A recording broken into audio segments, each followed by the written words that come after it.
Viewers, welcome back to my channel traveller life আর happy Holi. আজকে যেহেতু একজন ট্রাভেল ব্লগার সেহেতু একটু বেরিয়ে পড়েছি। ঘরে একদম মন টিক ছিল না, আর দোলের সময় বাঙালি, সুতরাং কিভাবে আর ঘরে বসে থাকি, তারপর ট্রাভেল ব্লগার, সুতরাং সেখানে বেরিয়ে পড়েছি। কোন জায়গায় কি বলতে হবে, ব্যাকগ্রাউন্ড দেখে কি কিছু বোঝা যাচ্ছে না? শুধু দেখুন, তারপর বলছি কোথায় এসেছি।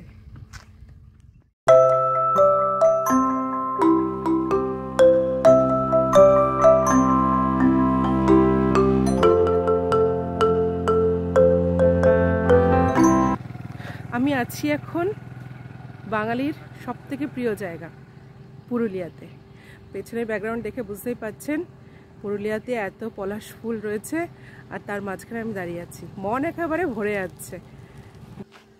শুধু যেদিকে তাকাবেন সেদিকে শুধু পলাশ ফুল আর পলাশ ফুল। এত সুন্দর লাগছে পলাশ ফুলের বন চারদিকে, আর তার মাঝখান দিয়ে মানে সরু রাস্তা চলে গেছে। খুব ভালো লাগছে।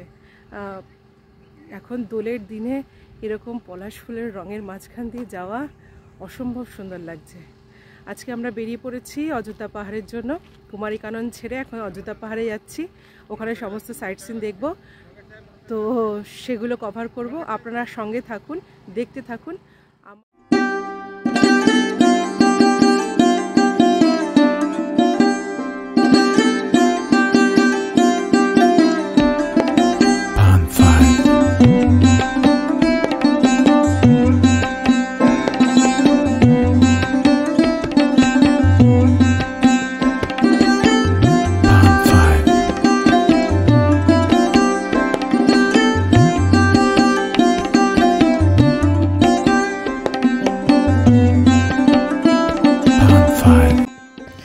পাতা ঝরার মরশুম শেষ, গাছে গাছে এবার রং ধরার পালা।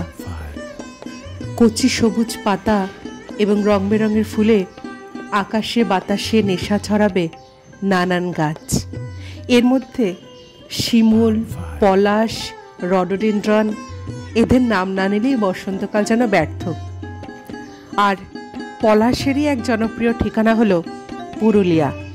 এই মরশুমে পুরুলিয়ার পথঘাট একেবারে লাল রঙে রাঙিয়ে দিয়ে পলাশ আসে। কেবলমাত্র লাল পলাশে পোড়া পুরুলিয়া দেখতেই এই সময় পর্যটকদের ভিড় বাড়ে। তাই আমি আর ঘরে বসে থাকতে পারলাম না, বেরিয়ে পড়লাম ঠিক দোলের দিন পুরুলিয়ার উদ্দেশ্যে।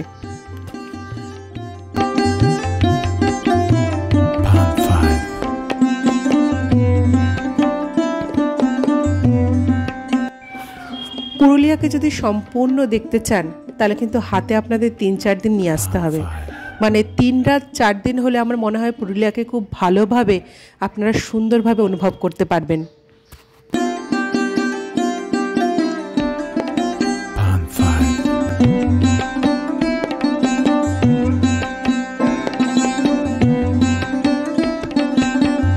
দেখার জায়গা অনুসারে আমি পুরুলিয়াকে 3টে ভাগে বিভক্ত করব।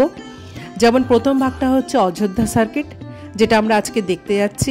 এখানে লিস্টগুলো আমি দিয়ে দিয়েছি কি কি দেখার আছে অযোধ্যা সার্কিটে। অযোধ্যা সার্কিটের পর আছে গড সার্কিট, মানে আপনাদের দ্বিতীয় দিন দেখতে হবে এই গড সার্কিটের সমস্ত পয়েন্টগুলো। আর সবার শেষে যেটা আছে সেটা হচ্ছে ঝালদা সার্কিট। ঝালদা সার্কিটের জন্য আরেকটা দিন লাগবে। পরপর লিস্টগুলো দিয়ে দিয়েছি যে কোন কোন জায়গাগুলো দেখার আছে। মোটামুটি 3 দিন হলেই পুরুলিয়াকে সম্পূর্ণভাবে আপনারা উপভোগ করতে পারবেন।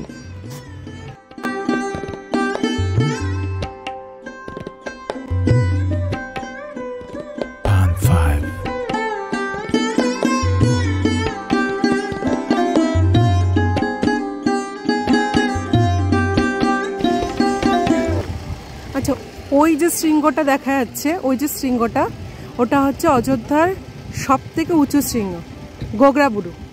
ওইটা, এর উচ্চতা অনেকটাই, প্রায়।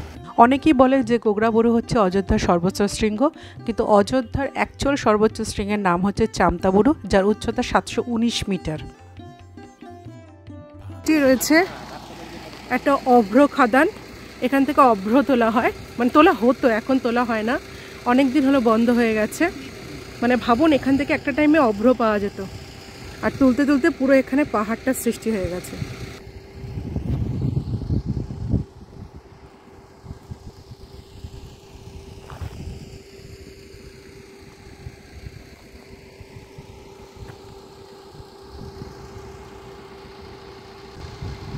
চারদিকে পলাশ ফুল ফুটে আছে, সেটা লক্ষ্য করছেন কি? সব কিছুর মধ্যে এটাই দেখার মতো।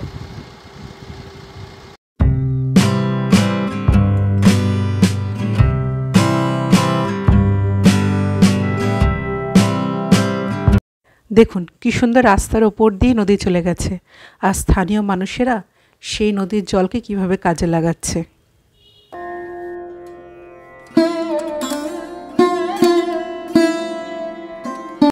রাস্তায় চলতে চলতে এরকম রাস্তার ওপর দিয়ে নদী বয়ে গেছে, মানে নদীর সামান্যতম অংশ বয়ে গেছে, সেটা বারে বারে চোখে পড়বে আপনাদের।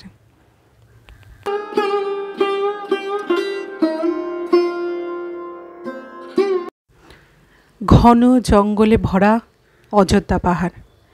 যখন জঙ্গল দেখতে শুরু করলাম তখনই বুঝে গেছি উঠতে শুরু করেছে অযোধ্যা পাহাড়ে।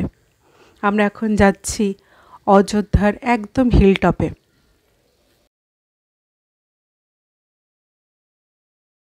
প্রসঙ্গত বলে রাখি যে পুরুলিয়াতে আসার, মানে কলকাতা থেকে পুরুলিয়াতে আসার প্রচুর ট্রেন আছে, এবং সেই ট্রেনের একটা লিস্ট আমি আপনাদেরকে দিয়ে দিচ্ছি। আবার যখন পুরুলিয়া থেকে কলকাতায় ফিরবেন তখনও মোটামুটি আমার যেটুকু সম্ভব হয়েছে একটা লিস্ট আপনাদের সামনে তুলে ধরছি। আপনাদের যেটা সুবিধা হয় সেই সুবিধা অনুযায়ী ট্রেনে আসবেন। তবে আমি বলবো এর মধ্যে সবথেকে ভালো হচ্ছে কলকাতা থেকে পুরুলিয়া আসা, সেটা হচ্ছে চক্রধরপুর এক্সপ্রেস, যেটা টাইমিংটা খুব ভালো। ম্যাক্সিমাম পর্যটকই যারা আসেন কলকাতা থেকে তারা এই চক্রধরপুর এক্সপ্রেসটা ধরার চেষ্টা করেন।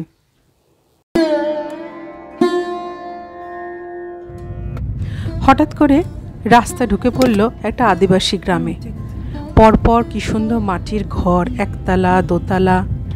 দোতলা খুবই কম দেখলাম, একতলায় বেশি। কি সুন্দর টালি টিন দিয়ে ছাদ করা, এত সুন্দর লাগছিল। সবথেকে বড় কথা, প্রত্যেকটা বাড়ির বাইরে রং করা, বিভিন্ন নকশা আঁকা, বিভিন্নভাবে আলপনা, হ্যাঁ হয়তো আলপনাই আঁকা। দারুণ লাগছিল আদিবাসীদের এই গ্রাম দেখতে। পুরুলিয়ায় গিয়ে সেখানকার স্থানীয় বাসিন্দা, সেখানকার আদিবাসীদের যে বাসস্থান, সেগুলো যেন পুরুলিয়ার এক অন্যতম আকর্ষণ। সেগুলো যদি না দেখা হয় তাহলে সত্যি খুব মিস করবেন পুরুলিয়াকে।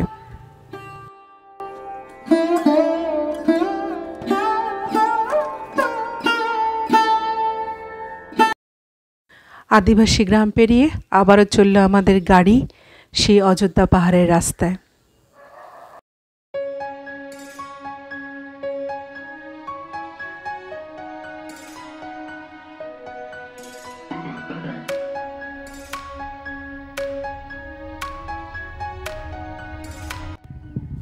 যেহেতু পলাশ ফুল দেখবো বলে দোলের সময়টা পুরুলিয়াকে বেছে নিয়েছিলাম ওখানে যাওয়ার জন্য, সেহেতু প্রত্যেকটা টুরিস্ট স্পটে এত ভিড় যে মানে রাস্তা দিয়ে যাওয়াটাই দায় হয়েছিল। তাই আমাদের ড্রাইভার সাহেব যেহেতু স্থানীয় বাসিন্দা এবং খুব ভালোভাবে রাস্তাঘাট চেনে, তাই খুব অফবিট রাস্তা দিয়ে উনি আমাদের নিয়ে যাচ্ছিলেন। তো সেই রাস্তার মাঝখানে যেতেই এই দর্শনীয় স্থান, মানে এটা কিন্তু স্পট নয়, এই জায়গাটা খুব সুন্দর বলে ওখানে গাড়িটা থামিয়ে দাঁড়িয়েছিলাম। দেখুন জায়গাটা। অযোধ্যা পাহাড়ে ওঠার সময় এরকম একটা ভিউ পয়েন্ট আপনারা পাবেন, যেখানে পুরো অনেকটা নিচে দেখা যাচ্ছে, আর শুধু পলাশের গাছ আর জমি। এত সুন্দর লাগছে যে আমরা না দাঁড়িয়ে থাকতে পারলাম না। দেখুন, আপনারাও দেখুন। আমি জানি না কতটুকু আমি বোঝাতে পারবো ক্যামেরার মাধ্যমে। খুব সুন্দর, চারদিকে শুধু পাহাড় আর পাহাড়, আর মাঝখানে এতটা নিচু, খুব সুন্দর।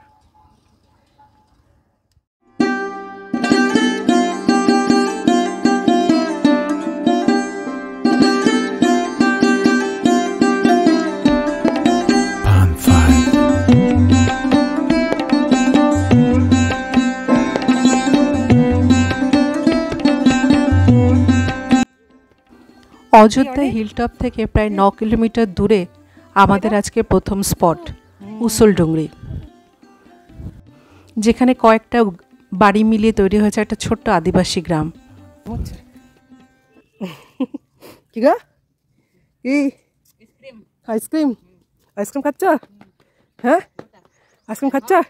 খাও খাও খাও খাও।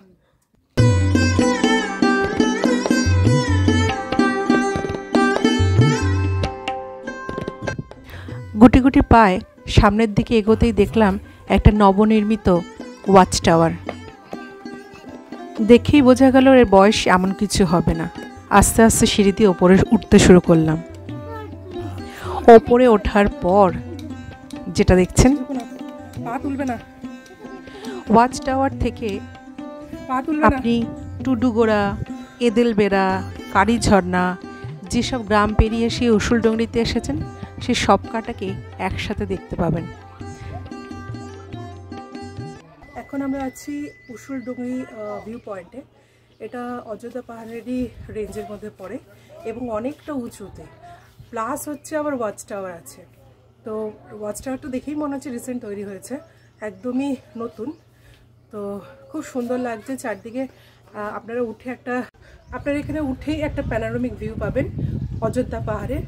আর যেহেতু এখন পলাশের টাইম, সেহেতু চারদিকে পুরো লাল আর লাল, অন্য কোনো রং পাবে না, শুধু লাল আর লাল, খুব সুন্দর লাগবে। এটাই আমাদের আজকের ফার্স্ট ভিউ পয়েন্ট। এবার নেক্সট ভিউ পয়েন্টে আমরা যাব, দেখি কোথায় নিয়ে যায়। আসার যে রাস্তাটা সেটা খুবই সুন্দর। আমরা যেহেতু এসছি একটু ভেতর দিক দিয়ে, সাধারণত যে রাস্তা দিয়ে সবাই আসে সেই রাস্তা দিয়ে আসিনি, একটু অফবিট রাস্তা দিয়ে এসছি, সেহেতু ভিউটা আমরা খুব সুন্দর পেয়েছি। তো চলো নেক্সট পয়েন্ট দেখে নিই। নেক্সট পয়েন্ট কিছু দূর পরেই নামিয়ে দিল আমাদের ড্রাইভার সাহেব ময়ূর পাহাড়ে। জিজ্ঞেস করলাম কতটা উঠতে হবে, বললো এমন কিছু নয়। উঠতে শুরু করলাম।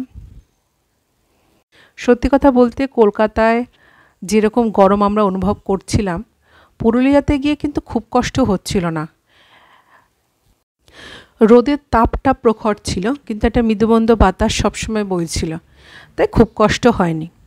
অবশেষে পৌঁছালাম সেই পাহাড়ের একদম চূড়ায়, যেখান থেকে একটা প্যানোরামিক ভিউ পাওয়া যাচ্ছিল। বলা হয় নাকি এই পাহাড়কে ময়ূর পাহাড়, কারণ একসময় নাকি এখানে প্রচুর ময়ূর দেখা যেত। অবশ্য এখন তো ময়ূর কেন, কিছুই নেই সেখানে। সত্যি কথা বলতে এত লোকের সমাগম হয়, যদি দু একটা ময়ূর থাকতো তারা পালিয়ে যাবে। তবে একটু উঁচুতে উঠলে যে অপরূপ দৃশ্য দেখতে পাচ্ছেন, সেটাই যা পাওনা এখানে।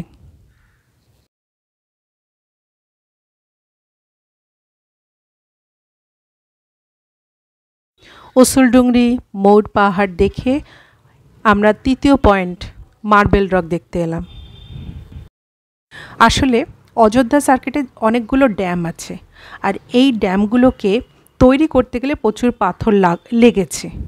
সেই পাথরগুলো নাকি এখান থেকে তৈরি হয়েছিল, আর মাটির নিচ থেকে জল উঠে এই লেক সৃষ্টি হয়েছে। এবং যেহেতু এখানকার পাথরগুলো খানিকটা মার্বেল আকৃতির, বা প্রকৃতির দিক দিয়েও খানিকটা মার্বেলের মতো, তাই এটাকে মার্বেল লেক নাম দেওয়া হয়েছে। আপনারা ওপর থেকেও ভিউ পেতে পারেন, আবার যদি চান তাহলে একটা রাস্তা আছে, যে রাস্তা দিয়ে গিয়ে একদম লেকের জল স্পর্শ করতে পারবেন।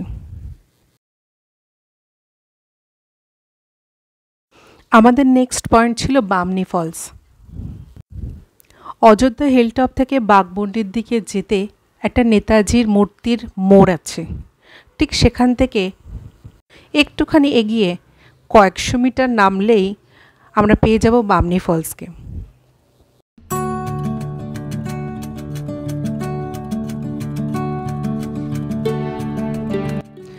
বামনি ফলসে প্রায় অনেকগুলো সিঁড়ি আছে, প্রায় নাই করেও অনেকে বলে 500টা, কিন্তু আমি যা দেখলাম মোটামুটি 600-700 তো হবেই। প্রথমেই কয়েক ধাপ এগোতেই আপনারা পাবেন প্রথম ধাপ, কিন্তু ভুল করে কিন্তু সেখানেই দাঁড়িয়ে পড়বেন না, কারণ নিচে অপেক্ষা করে আছে আরও সুন্দর একটা সৌন্দর্য।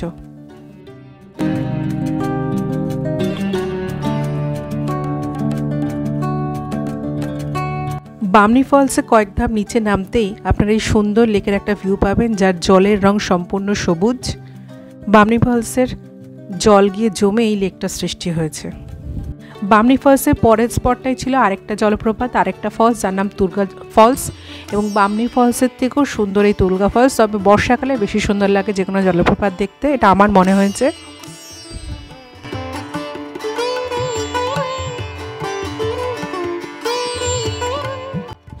তুর্গা জলপ্রপাতের ঠিক পরেই হচ্ছে তুর্গা ড্যাম। এবং তুর্গা ড্যামে এসে তখন প্রায় বেলা 3টে। সত্যি কথা বলতে গরম কিন্তু তখনও লাগছিল, কিন্তু এই লেকের জলের হাওয়া আপনাকে যেন শীতল করছে। খুব ভালো লেগেছিল এই জায়গাটা, তাই একটু ক্যামেরার সামনে আমিও চলে এলাম আর কি। তুর্গা ফলস আর তুর্গা ড্যাম কমপ্লিট করেই আমাদের ছিল লাঞ্চ ব্রেক, আর তারপরেই আমরা চলে গেছিলাম চরিদা গ্রামে। চরিদা গ্রাম সম্পর্কে একটু বলি, না বললে হবে না।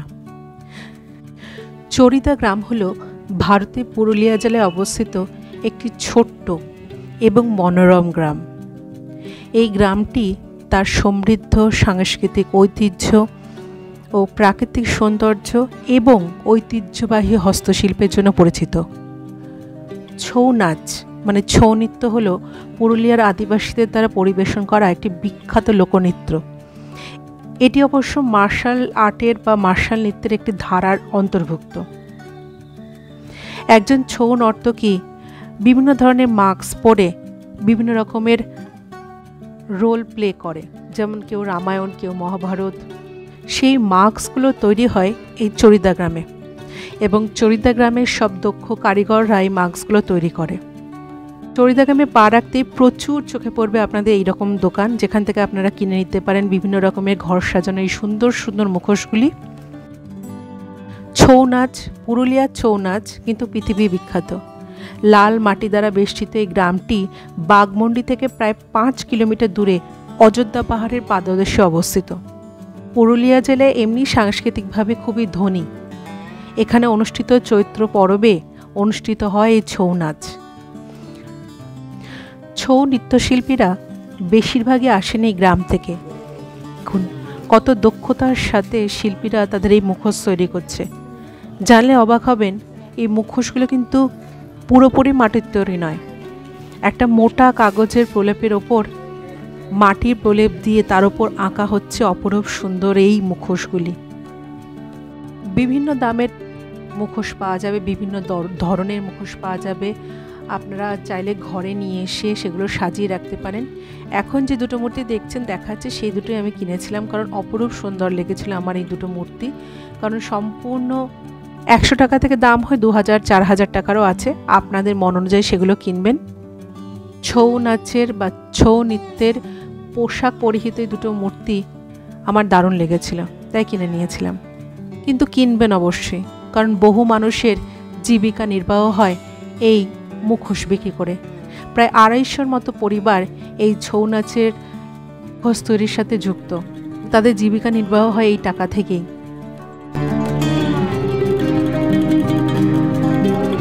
চরিদা গ্রাম বা মুখোশ গ্রাম, তারপরেই আমরা চলে এলাম লহরিয়া শিব মন্দিরে।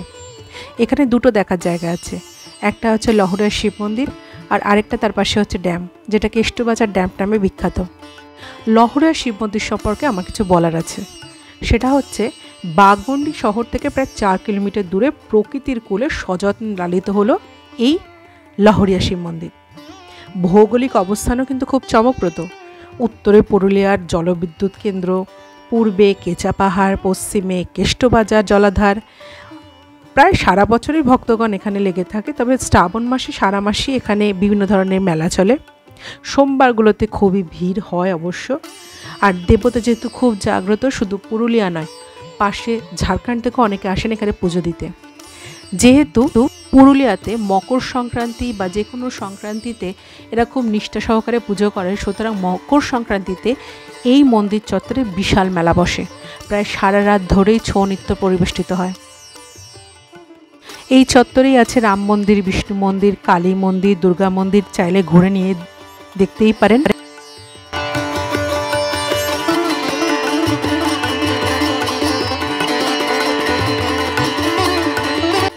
সারা বছরই বিভিন্ন ধর্মীয় অনুষ্ঠান লেগেই থাকে। প্রচুর মানুষের সমাগম হয় যে কোনো অনুষ্ঠানে। প্রায় লক্ষাধিক মানুষ আসেন বিভিন্ন জায়গা থেকে। গাছগাছালি দ্বারা পরিবেষ্টিত এরকম একটা শান্ত শিষ্ট পরিষ্কার পরিচ্ছন্ন জায়গা আসলে মন আপনা থেকেই ভরে যাবে ভক্তিতে।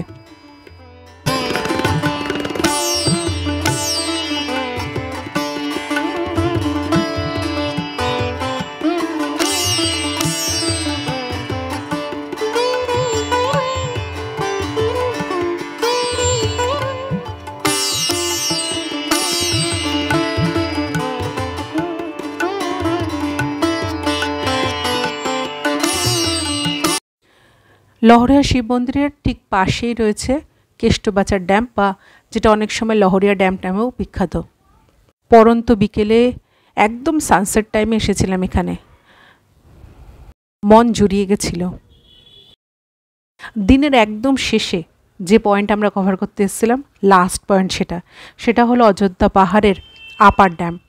লহরা শিব মন্দিরের পাশে যে কেষ্টবাজার ড্যাম্প আছে সেটা হচ্ছে ড্যাম্পের শুরু। এখানে পরপর প্রচুর ড্যাম্প আছে, আর এই আপার ড্যাম হচ্ছে সর্বশেষ ড্যাম, যেটা অনেকটাই উঁচুতে অবস্থিত।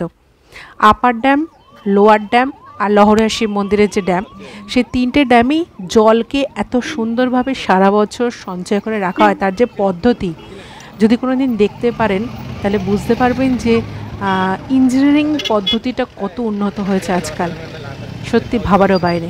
যাই হোক, একদম সূর্য ডুবে গেছে, অন্ধকার নেমে আসছে।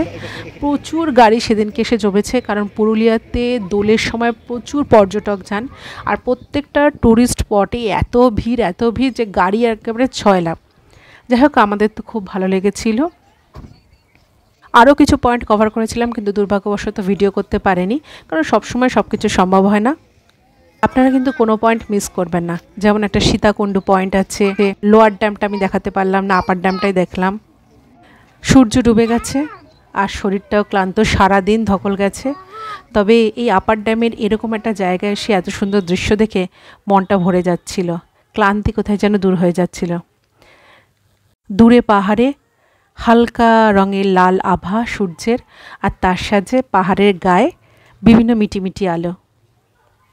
প্রচুর গাড়ি একসাথে আপার ড্যামে জমা হয়েছে। হঠাৎ করে প্রশাসনের গাড়ি এসে গেল আর ডিক্লেয়ার করলো প্রচুর নাকি বন্য হাতি বেরিয়েছে, সুতরাং ইমিডিয়েটলি ড্যাম থেকে নেমে যেতে হবে। তাই দেরি না করে সবাই যে যায় গাড়িতে উঠে পড়লাম, আর বুঝতেই পারলাম ক্যামেরা বন্ধ করার টাইম চলে এসছে। সুন্দর একটা দিনের অভিজ্ঞতা, আর তার সাথে কিছুটা ক্লান্তি নিয়ে পুরুলিয়া স্টেশন, সেখান থেকে চক্রধরপুর এক্সপ্রেসে বাড়ি ফেরা।